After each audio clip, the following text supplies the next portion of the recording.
Por aquí es más fácil, ¿no? Sí. Muy buenos días. Mi saludo a las autoridades regionales presentes, a los organizadores de este importante evento.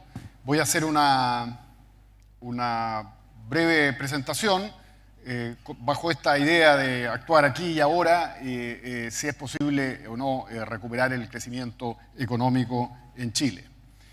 Yo creo que tenemos que partir de donde estamos parados, y lo que ha habido en Chile en los últimos 4 años es lo que se puede titular un derrumbe de la confianza, y eso se ha traducido en un crecimiento económico claramente inferior a lo que traíamos antes, claramente inferior al mundo. Nosotros durante la década pasada más o menos crecimos, bailamos al mismo ritmo que la economía mundial. Ahí se ve en el gráfico, en la línea azul, el crecimiento del mundo, en la línea roja, el crecimiento de Chile, y se ve que en la segunda mitad de la década pasada seguimos al mismo ritmo, incluyendo la caída fuerte que se produjo por efecto de la crisis internacional de 2009.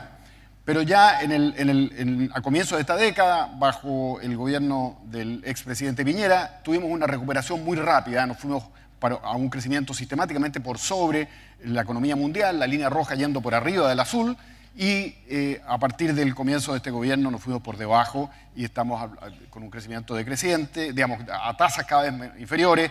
En el caso de este año, yo estoy pensando que vamos a estar con un crecimiento de 1.3, 1.4 probablemente, dado que el primer semestre fue muy desfavorable.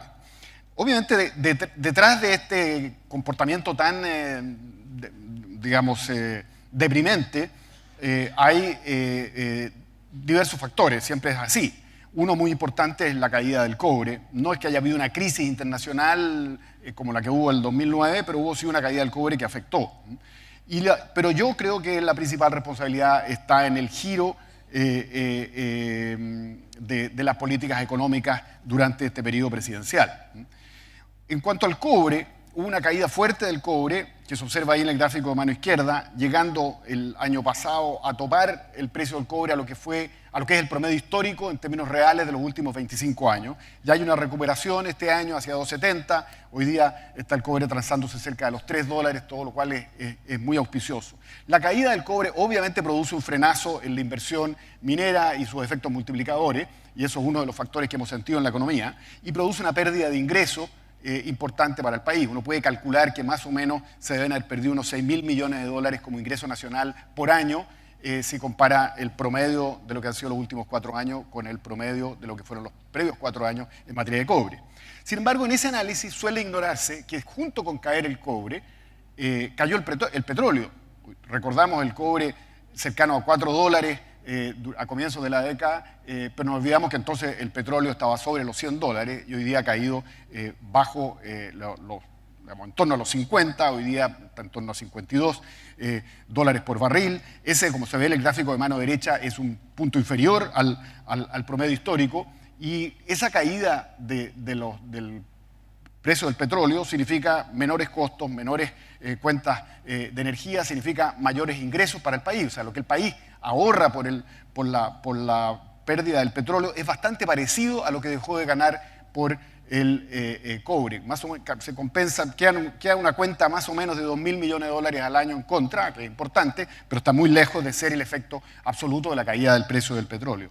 Del cobre. Y uno habría esperado que esa caída del precio del petróleo motivara, digamos, inversiones y crecimiento en otros sectores que reemplazaran un poco la caída de la inversión minera. Y desgraciadamente no ha pasado eso porque ha habido una gran caída de la confianza. Y a mí me parece que este gráfico es impresionante cuando uno ve ahí la línea azul que corresponde a la confianza de los consumidores cayendo a niveles muy semejantes a los que hubo en el peor momento de la crisis internacional pasada, que es este punto de acá. De manera que la confianza de los consumidores, no solamente de los empresarios, de los consumidores, una masa mucho más grande de gente, realmente se derrumbó durante estos últimos 4 años, durante la presente administración. La línea roja, que es la confianza empresarial, también muestra algo parecido, aunque menos intensamente, aunque cae desde más alto, porque durante la primera parte de esta década estuvo la confianza empresarial muy arriba, y eso obviamente ayudó. Entonces, yo creo que aquí ha habido una gran caída de la confianza, y uno no puede sino atribuir esto a las políticas económicas que se han aplicado. Esas políticas económicas partieron de un diagnóstico digamos, que no priorizó el crecimiento económico y tampoco se adaptó ese diagnóstico o esas recetas al hecho que el cobre estaba cayendo y que la situación se ponía muy desfavorable. Es como ustedes saben, estas políticas económicas partieron digamos, el punto central de este gobierno fue priorizar la redistribución por sobre el crecimiento económico. Para eso se basó en la idea de que la desigualdad en Chile es alta y todas las estimaciones de desigualdad efectivamente comprueban que es alta, pero curiosamente no reparó, como muestra ahí la curva roja, que el coeficiente Gini de medición de desigualdad venía cayendo sistemáticamente desde digamos, el comienzo de este siglo, desde el año 2000. Había subido un poco en la década anterior, pero ya en la década pasada empezó a caer y cayó fuertemente, particularmente durante el gobierno pasado, precisamente porque el crecimiento económico elevó los salarios y bajó el desempleo. Entonces, si bien, pese a que la desigualdad estaba paulatinamente progresando, la estrategia de este gobierno, que es una estrategia legítima, digamos, pero que uno no puede, digamos, sorprenderse que tenga efecto, fue priorizar la redistribución por sobre el crecimiento, aumentando los impuestos, las regulaciones y el rol del Estado. Yo creo que el efecto de menor crecimiento que eso produce, al final tiende a pagarlo más que todos los sectores más vulnerables, de manera que creo que conspira ese efecto contra el propósito de mejorar la igualdad. Y esto se transformó en la reforma estrella que ustedes conocen, la reforma tributaria, la reforma laboral y ahora esta reforma previsional. La reforma tributaria creo que llevó los impuestos de las empresas a niveles demasiado altos, 27% como impuesto general, digamos, de primera categoría. Hoy día en el mundo es una tasa relativamente alta y eso creo yo que es un gran obstáculo para la inversión. Además creó un sistema complejo y hizo un esfuerzo que yo suscribo y aplaudo por corregir digamos, espacio que había para evasión y elusión, sin embargo, dándole un tono discrecional a la aplicación de esas políticas que me parece a mí que perjudica la sensación de certeza, de certidumbre que ayuda a la inversión. La reforma laboral, creo que para tratar de promover mejores salarios, al final promueve huelgas más largas y costosas, eso eleva los costos laborales, crea menos empleo salarial y no encara los desafíos de la flexibilización laboral que se requiere. Y la reforma previsional es un nuevo impuesto, un impuesto al trabajo que puede ir entre 2 y 5%, crea un subsidio a los pensiones que pagan las AFP que no es particularmente progresivo, o sea, no ayuda proporcionalmente más a los más pobres, sino que más bien al sector medio, y crea un ente estatal para administrar la cotización adicional de 5 puntos, que a mí me parece que es innecesario porque tiene costos, y es peligroso porque creo que, digamos, como no, es un monopolio en el fondo estatal, no se garantiza que se comporte bien. De manera que a mí me parece que es una reforma que no ayuda precisamente a resolver los problemas que tenemos. ¿Qué legado entonces queda después de estos 4 años para el nuevo gobierno, que sería el que podría encabezar este movimiento hacia una reactivación? Por un lado, una desaceleración muy rápida del crecimiento potencial. Para mí este gráfico es el más importante de todo. El crecimiento potencial es la capacidad de crecimiento de la economía sin producir problemas como inflación. Y las políticas microeconómicas del gobierno deberían estar dedicadas precisamente a subir el crecimiento potencial. Y el crecimiento potencial se estimaba por los expertos en torno al 5% los primeros años de esta década, también los años finales de la década pasada, justo antes de la desaceleración que se produjo en buena medida por el terremoto, digamos, ese punto bajo ahí, el año 2010, de crecimiento potencial, es producto de la destrucción que provocó el terremoto del 27F, que ustedes conocen muy bien. Entonces, el efecto de eso fue bajar el producto potencial, pero rápidamente el producto potencial volvió a un crecimiento en torno al 5% durante los años siguientes, y sin embargo ahora se ha ido a una estimación, la última que han hecho los expertos, de solamente 2,6%. Entonces, esa profunda desaceleración del ritmo potencial de crecimiento, a mí me parece que crea un obstáculo muy importante para satisfacer nuestras digamos, demandas sociales y para cumplir los objetivos que tenemos como país. Detrás de esa desaceleración está la caída de la inversión, y la caída de la inversión ha sido muy fuerte, y es perfectamente predecible que iba a producirse esto por efecto de la reforma tributaria y por efecto de la incertidumbre general que se han creado a través de distintos cuerpos regulatorios que han estado en discusión. Había una caída fuerte de la inversión total y también de la inversión extranjera. Desde luego, exacerba esta caída la situación de la minería, pero como decía antes, uno habría esperado que otros sectores hubieran tomado el bastón de la posta, por así decirlo, producto de que la minería estaba decayendo, si es que las políticas digamos, de gobierno de alguna manera hubieran favorecido esos emprendimientos y esas inversiones. De manera que yo creo que este ha sido un factor muy importante. La productividad, este es un factor que se arrastra de más tiempo. La productividad en Chile, medida por la medición más ácida, que es la productividad total de factores, crecía un 2,6% por año en la década pasada, y ahora está creciendo en torno al 0, digamos, incluso con periodos de caída como los últimos 3. Ahí se ven tres columnas negativas, digamos, mostrando una caída de la productividad. Y yo creo que esta medición es el test más importante para digamos, demostrar si es que efectivamente la economía está haciendo lo necesario para crecer. Porque la productividad es lo que puede acelerar el crecimiento, y aquí creo que durante este periodo no se ha hecho suficiente y hemos dejado que la productividad siga decayendo. Parte de esta decaída de la productividad tiene que ver con la minería, por efectos de la ley del mineral y otros factores, pero de nuevo aquí ha faltado, creo yo, un impulso competitivo que mantuviera lo que fue un leve aumento de la productividad que se produjo en algunos años del gobierno anterior. Mientras tanto, ha habido un fuerte aumento del gasto público, a 26% del producto, desde 24 al comienzo del gobierno y desde 18 o 10 años atrás. Ese aumento del gasto público yo creo que no está demostrado en absoluto que sea hacia sectores, digamos, usos realmente productivos. Creo que una parte muy importante de ese gasto es transferencias que sustituyen gastos que de otro modo habría hecho el sector privado, como por ejemplo pasa en el caso de educación, sin que detrás de eso haya claramente una mejora de la calidad de la educación. Lo mismo se repite en otros sectores. Entonces ha habido un gran aumento del gasto público sin un test de verdad de productividad detrás de rendimiento de esos recursos. Entonces a mí me preocupa el aumento del gasto público como indicación precisamente de que estamos perdiendo recursos, digamos, que podrían estar destinados a mejor crecimiento. Y mientras tanto, esa expansión del gasto público se ha traducido en déficits fiscales en torno al 3% del producto, que han llevado a que la deuda se acumule desde un 12% a comienzos o al fin del gobierno anterior hasta 24% del producto o 25% del producto a fines de este gobierno. Ese aumento de la deuda pública es un ritmo muy inquietante de aumento de la deuda, y por eso que los clasificadores de riesgo nos han bajado la nota. No es que el nivel de la deuda pública haya llegado a valores críticos, eso no es en absoluto el caso, pero es el ritmo al cual nos estamos endeudando lo problemático. Entonces la política fiscal creo yo que ha enfatizado un aumento del gasto público no necesariamente eficiente, y por otro lado ha creado un ritmo de endeudamiento que hay que de alguna manera contener. Yo creo que en esto hay bastante consenso. Mirando hacia adelante, yo creo que hay factores positivos en la economía mundial. Yo creo que estamos con un crecimiento en torno al 3,5% o levemente por sobre eso, lo cual eso es favorable como ritmo de crecimiento mundial, es levemente superior al promedio del mundo.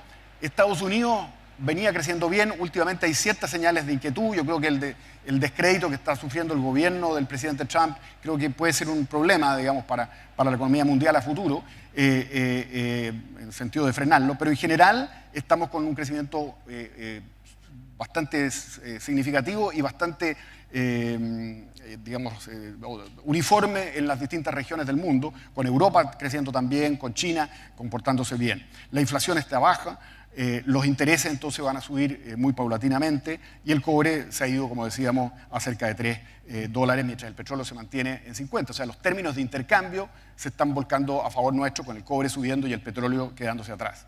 Hay riesgo que suba la inflación está baja, y que eso lleve a que suban las tasas de interés. Insisto que la incertidumbre política en Estados Unidos y de alguna manera en Europa es un problema.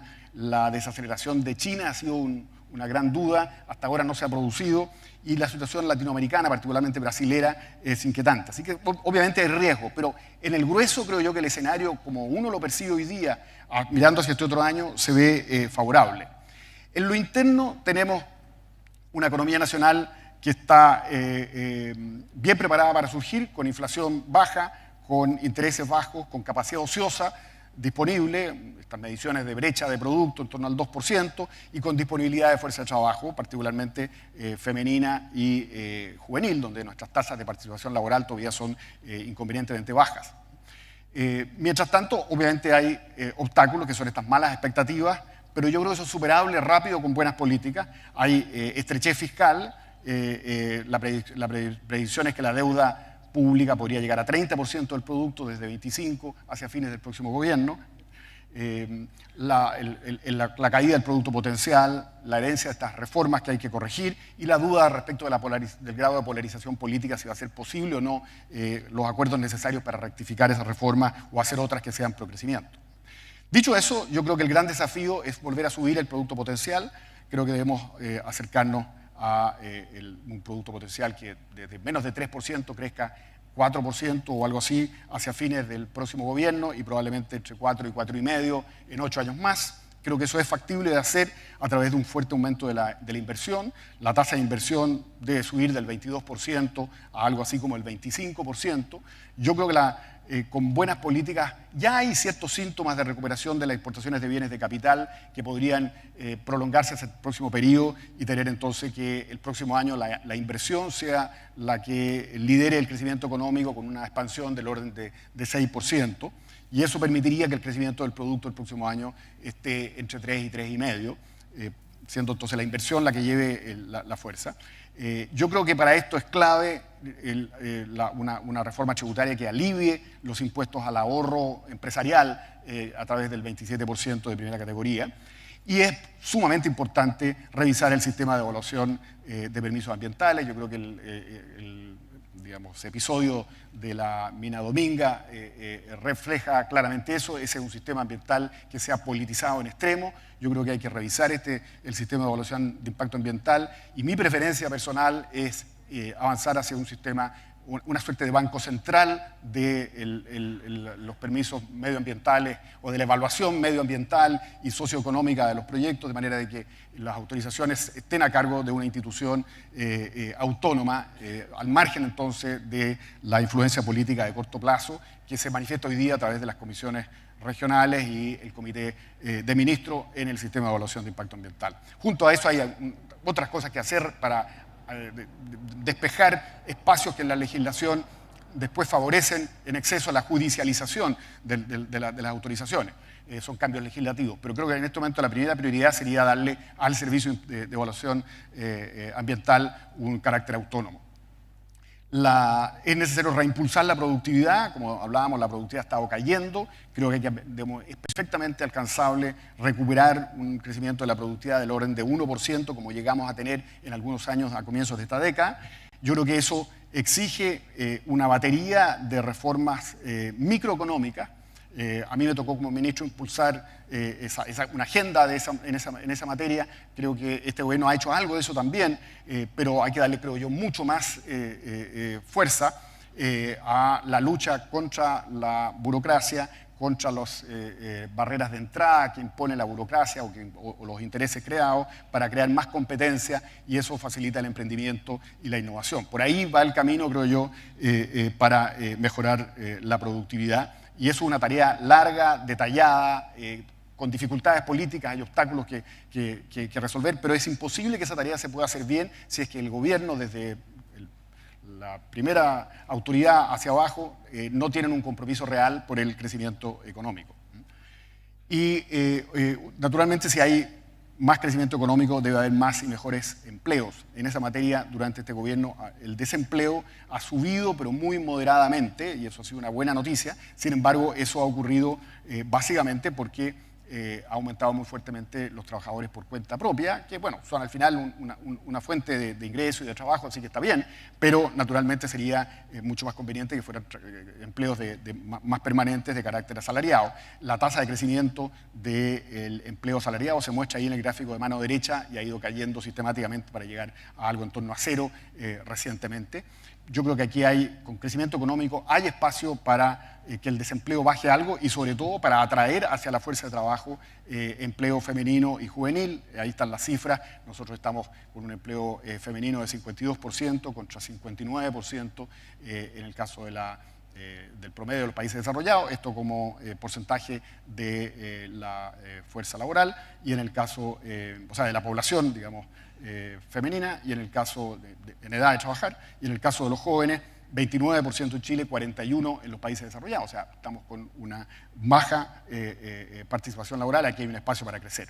Concluyo entonces diciendo que desde la economía mundial yo veo que empiezan a soplar vientos a favor, con buen crecimiento, baja inflación e intereses y el cobre subiendo mientras el petróleo se queda atrás. Creo que ese es un escenario positivo para nosotros.